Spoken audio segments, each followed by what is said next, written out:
But I don't need to be constrained about the emotions that tragedies like this raise. I've had to make statements like this too many times. Communities like this have had to endure tragedies like this too many times.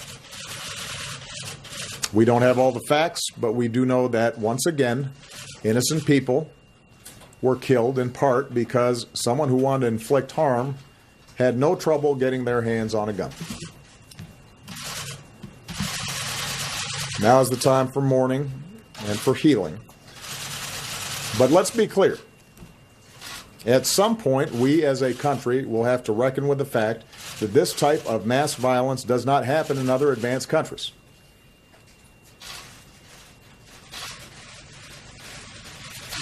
It doesn't happen in other places with this kind of frequency.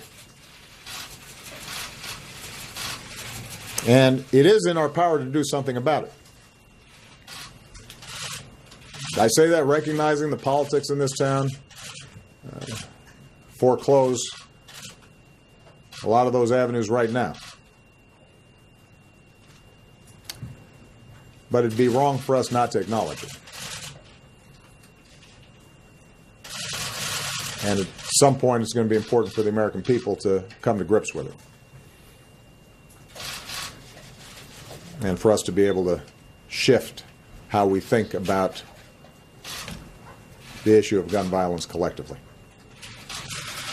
Thank you.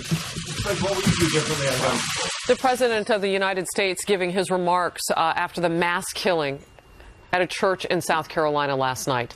You heard the President offering his warm thoughts and prayers to the community in South Carolina, representing the whole nation on that, and his family. And then he was quoting, "If one will hold on to God, God will walk with you, able to transform the dark-lit valleys into sunlit paths." He was giving motivation there through words spoken by the pastor.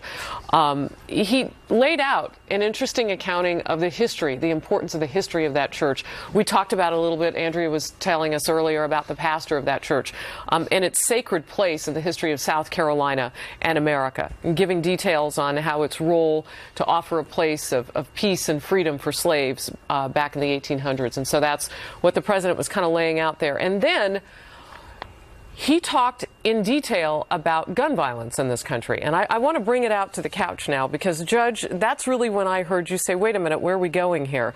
One of the things that the President said was mass violence like this doesn't happen in other countries. Well, we know that it does.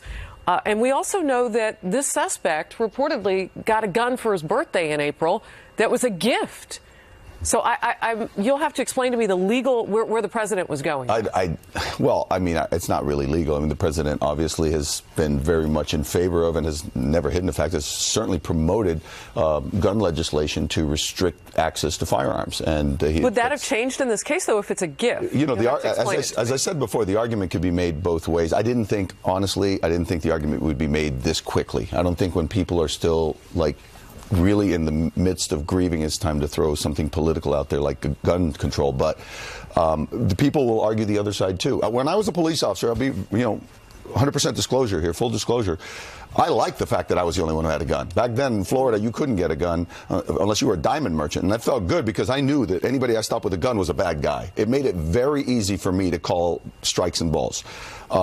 But in all fairness to everybody else, they were at a huge disadvantage because if I got called to respond to a call and it took me 7 minutes to get there, that was 7 minutes that somebody had a gun and other people didn't. So there will certainly be arguments will be made by other people about, hey, you know what, if other people in the church were actually carrying, this guy, the report I heard was he reloaded 5 times. I don't know how accurate that is. It sounds like a lot to me for 9 people shot.